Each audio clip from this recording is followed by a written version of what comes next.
लोग बच्चे के लिए क्या नहीं करते, और आज आपका बच्चा आपको छोड़ के, मतलब ये वृद्धाश्रम में हम लोग रह रहे हैं, यहाँ सारी सेवाएं मिल रही। जो घर में आपको लोगों को खाना पीना नहीं मिलता तो वो भी मिलता है। अच्छा, क्यों वृद्धाश्रम में आना पड़ गया काका, ये बताइए। एक विद्रोह के कारण रोते रोते मरी है मैनेजर साहब, क्या करें, कितना धोखा हुआ है।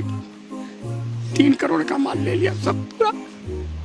ना, मतलब ये लोग बच्चे के लिए किए हैं और आज इनको रोना पड़ रहा है। और अगर आपका बेटा आपको लेने के लिए वृद्धाश्रम से आएगा तो आप जाइएगा उसके पास? नहीं जाएंगे, वो आएगा नहीं साला, वो आएगा नहीं साला। आपका बेटा 80,000 कमाता है और आप वृद्धाश्रम में रहती हैं। क्या करें, तकदीर हमारा खराब था, चले गए। वेल गाइस, मैं आपका दोस्त मोहम्मद तारिक एडवोकेट। अस्सलाम वालेकुम। आज की इस वीडियो में मैं आपको बताऊंगा, हालांकि आपने पहले ही वीडियो में देख लिया कि मैं आपको इस वीडियो में क्या बताने वाला, लेकिन फिर भी आपने देखा है, मैं आपको बताऊंगा कि माननीय सुप्रीम कोर्ट ने 2 जनवरी 2025 को एक आदेश पारित किया, बहुत ही महत्वपूर्ण आदेश पारित किया। यह एक एडवोकेट के लिए क्या, यह भारत में रहने वाले कोई लड़का हो लड़की हो सभी के लिए बहुत ही महत्वपूर्ण है, चाहे वो एडवोकेट हो या कोई आम आदमी या कोई भी। यह जजमेंट बहुत ही महत्वपूर्ण है। मैं पहले आपको बताऊंगा इसके माननीय सुप्रीम कोर्ट ने जो आदेश पारित किया है। अगर आप इस आदेश को पूरा पढ़ना चाहते हैं तो मैं आपको आदेश के बारे में बताता हूं, आप मेरी स्क्रीन पर देख सकते हैं। भारत के सर्वोच्च न्यायालय सिविल अपीलीय क्षेत्र अधिकार, सिविल अपील संख्या है इसकी 10,927 2024। विशेष अनुमानित याचिका सिविल संख्या 720 2023 से उत्पन्न। उर्मिला दीक्षित हैं जो अपीलकर्ता गण और सुनील शरण दीक्षित व अन्य प्रतिवादी है इसमें प्रतिवादी। सबसे पहले मैं आपको बताऊंगा कि ये जजमेंट किस बेस पर दिया गया माननीय सुप्रीम कोर्ट ने। अगर आपको लड़का हो या लड़की हो, आपको अपने माता पिता की संपत्ति में अगर हक व हिस्सा लेना है तो आपको ये 3 शर्तें पूरी करनी पड़े। अगर आप इन 3 शर्तों को पूरा नहीं करते हो तो चाहे वो संपत्ति माता पिता के पास स्वयं अर्जित है या दाद दिलाई संपत्ति है, तो आपको कुछ भी हक व हिस्सा नहीं मिलने वाला। अब वो 3 क्या है मैं आपको बताता हूँ। नंबर 1, हर एक बच्चे, हर एक लड़का हो या लड़की, उसको अपने माता पिता की सेवा करनी पड़ेगी। अगर सेवा नहीं करता तो माता पिता उसे अपनी चल व अचल संपत्ति से बेदखल कर सकते हैं, चाहे वह संपत्ति उन्होंने स्वयं अर्जित की हो या पैतृक हो। कंडीशन 2, माता पिता अपने बच्चे से भरण पोषण पाने के हकदार हैं, चाहे वो लड़की हो या लड़का, ठीक है, वो हकदार है। और कंडीशन में कई कंडीशन है, लेकिन मैं 3 ही मुख्य बताऊंगा।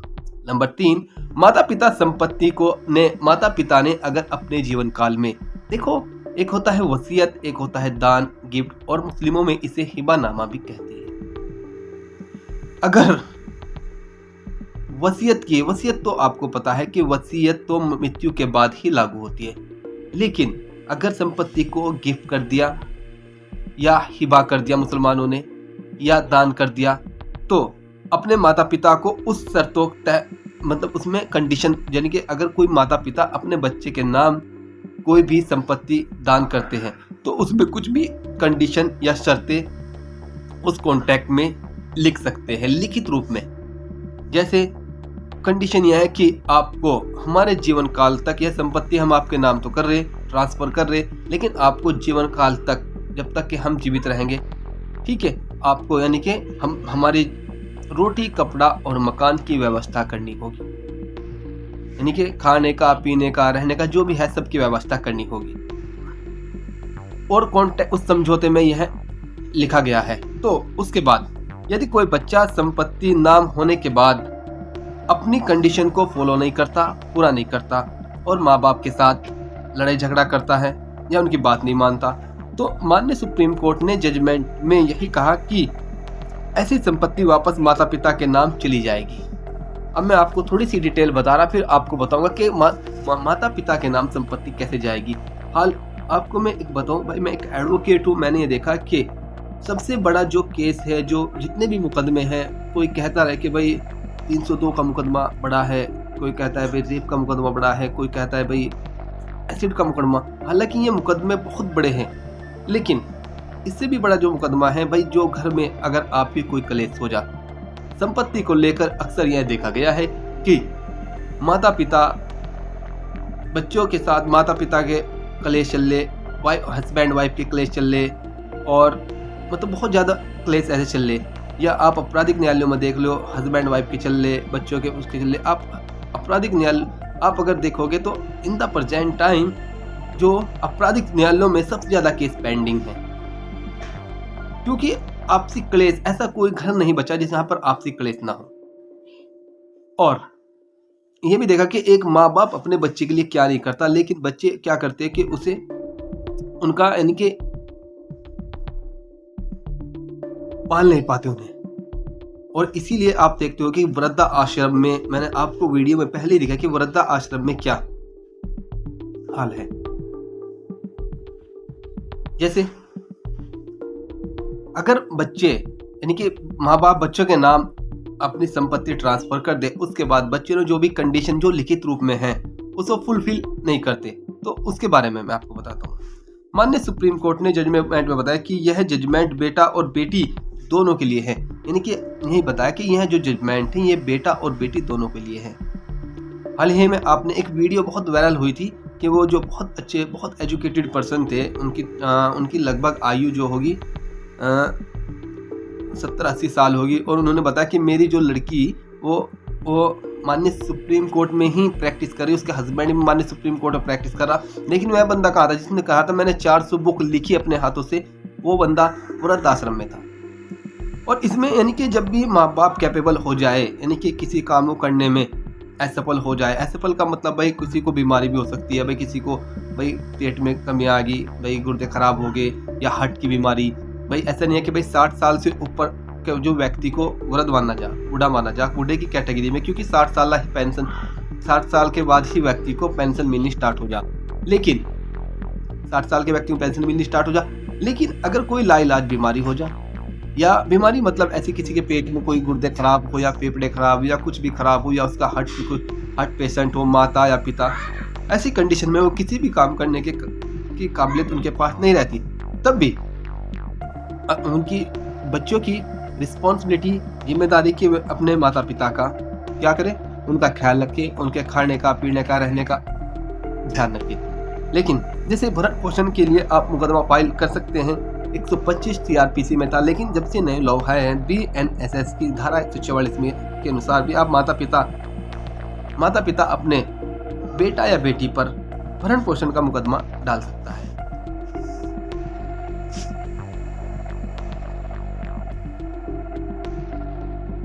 हाल ही में एक प्रथा बहुत ही प्रचलित हो, खैर ये सभी के अंदर देखी गई कि अगर माता पिता अगर के पास कोई संपत्ति है, जैसा एक लड़का है और एक लड़की है, मैं एग्जांपल के तौर पे आपके बता रहा, लेकिन उसमें देखा क्या कि माता पिता एक कंडीशन रख दे, भाई प्रॉपर्टी तो हम दे रहे, लेकिन हमारी लड़की की जैसे शादी होगी, शादी में तो जो सामान दिया तो दिया, अगर हमारे मरने के बाद भी आप हमारी पुत्री को भात देना।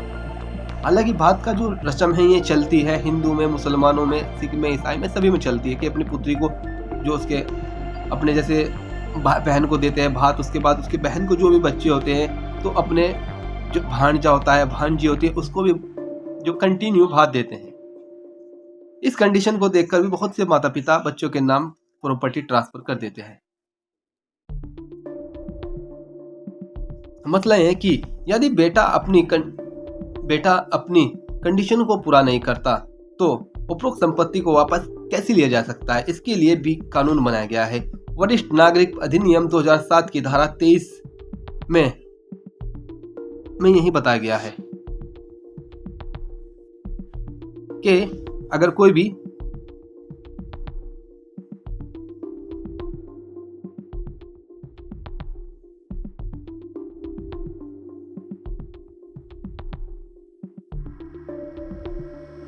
धारा 23 में मैं बताता हूँ। धारा 23 में ये बताया गया है, अगर कोई भी जो कॉन्टैक्ट हुआ लिखित रूप में, अगर कोई भी लड़का पहले तो ये कह देगा हाँ मैं अपने माता पिता का सब चीज़ की यानी कि जो भी रिस्पॉन्सिबिलिटी है सब उठाऊंगा, लेकिन बाद में आके अगर वो मुकर जा, किसी भी बात को फॉलो नहीं करता, तो सेक्शन 23 में यही बताया गया है कि अगर वह किसी भी बात को फॉलो नहीं करता, उनकी किसी भी रोटी कपड़ा या मकान की व्यवस्था नहीं करता, तो जो भी उसके द्वारा एग्रीमेंट या जो भी गिफ्ट या दान जो भी पारित किया गया है वह शून्य हो जाएगा, यानी कि वह शून्य हो जाएगा। हालांकि कोई भी गिफ्ट हो, दान हो या वसीयत हो, उसे चैलेंज मानिए सिविल कोर्ट में आप चैलेंज कर सकते हैं, लेकिन अगर वह फुलफिल नहीं करता तो उसे इस बात पे चैलेंज किया जा सकता है। सेक्शन 23 इसमें लग जाएगी।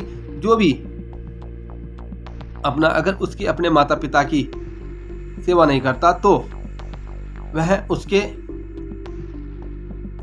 जो भी गिफ्ट या दान किया वह रद्द हो जाएगा। अब मैं माननीय सुप्रीम कोर्ट ने जो जजमेंट दिया उसके बारे में मैं आपको बताता हूँ। इस जजमेंट में यही कहा कि एक माता थी, ठीक है, माता पेरेंट्स ने अपने बेटे थे जो उन पर एक मुकदमा डाल दिया, क्योंकि उनका जो रिहायशी मकान था वो उन्होंने इसके नाम गिफ्ट कर दिया, दान कर दिया। लेकिन बच्चों ने जो शर्तें तय रखी, सही शर्तें यही तय पाई गई थी कि भाई वो मरने के बाद मतलब जीते जी जब तक कि वह जीवित रहेंगे उनकी देखभाल करेगा, सभी चीज़ों का बिल्कुल ध्यान रखेगा। लेकिन उस बच्चे ने उनसे फॉलो नहीं किया, उनकी बात नहीं मानी। इसके बाद उसकी खुद की अपनी माँ ने उसके ऊपर केस फाइल कर दिया। जब केस फाइल कर दिया तो यह मसला पहले सेशन कोर्ट में के बाद यह मसला जो आया हाई कोर्ट ने भी यही बात कही कि भाई माता पिता की तो रिस्पॉन्सिबिलिटी बच्चों की है, उसके बेटा हो बेटी हो, उन्हें उठानी पड़ेगी। लेकिन उसके बाद इसकी अपील की गई माननीय सर्वोच्च न्यायालय, माननीय सुप्रीम कोर्ट में। सुप्रीम कोर्ट ने अपने जजमेंट में क्या कहा है मैं बताता हूँ आपको। माननीय सुप्रीम कोर्ट ने कहा कि पैरा नंबर 23 में कि अपीलकर्ता ने हमारे सक्षम प्रस्तुत किया है, यानी कि अपीलकर्ता जो है हमारे सक्षम प्रस्तुत किया है कि इस तरह का वचन पूरी तरह से पूरा नहीं हुआ है। यानी कि अपीलकर्ता कौन थी? उसकी माता थी। उसने क्या किया कि उसने जो वचन दिया था, वो एक वादा किया था कि मैं आपको मरते दम यानी कि मरते वक्त तक मैं आपकी सेवा करूंगा, रोटी कपड़ा और मकान या कोई भी आपकी जरूरत हो उन्हें सबको पूरा करूंगा। लेकिन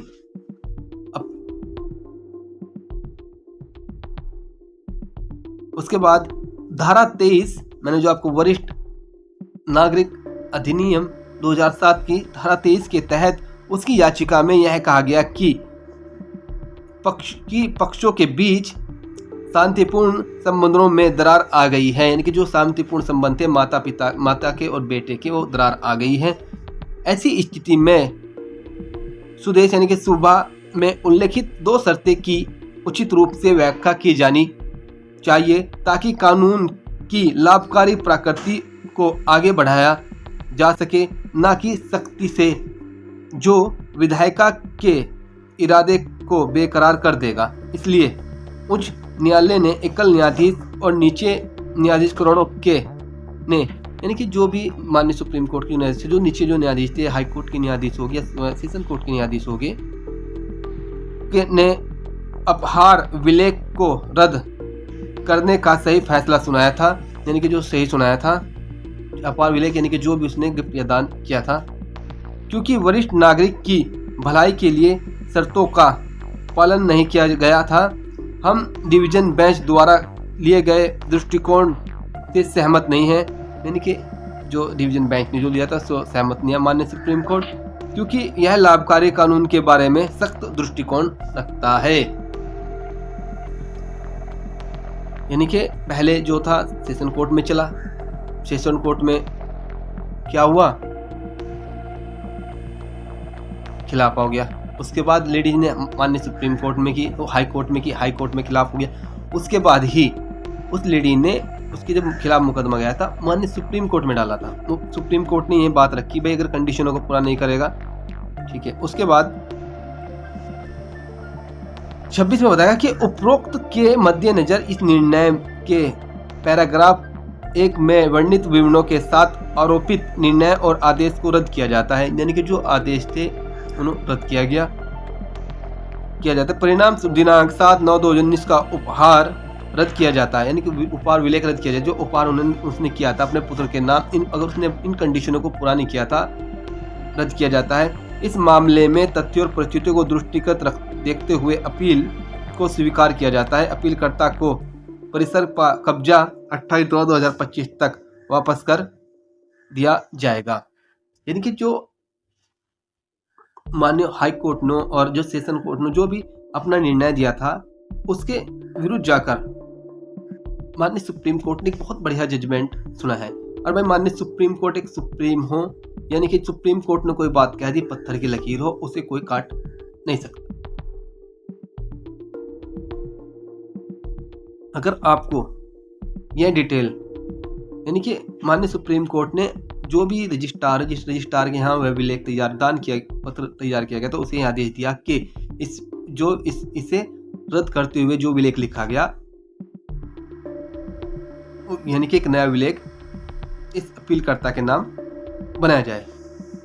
खैर, आपको मेरी वीडियो कैसी लगी? इंशाल्लाह चैनल को लाइक करो, सब्सक्राइब करो, मेरी वीडियो को लाइक करो। ठीक है, मिलते हैं इंशाल्लाह नेक्स्ट वीडियो में। अल्लाह हाफिज़।